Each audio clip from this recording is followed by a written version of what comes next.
Welcome to Luca is a Billionaire, where the only thing I invest in is your answers. You start by confirming your Google Voice number is active and can receive calls. This is essential because WhatsApp uses SMS/voice verification. Once done, install WhatsApp on the phone where you'll verify and make sure background SMS access is enabled. If Google Voice is on a different device, sign into the same Google account and enable forwarding or temporarily forward SMS to the device. Make sure you have an alternate SMS path in case verification needs a voice call. Next, enter your Google Voice number into WhatsApp exactly as you would any international or local number. Include country code. Wait up to a minute for SMS. Google Voice may not deliver SMS reliably, so when SMS fails, tap Call Me to get the voice verification. The automated call will route to your Google Voice inbox.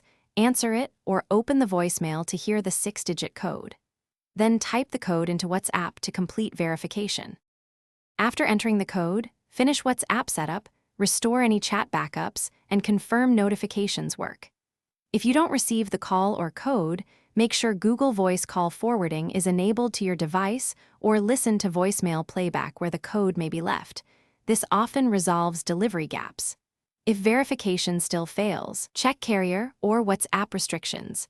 Some carriers block virtual numbers, so consider a temporary SIM or alternate real mobile number as a fallback solution. Thanks for watching and please subscribe. It's the best investment you'll ever make.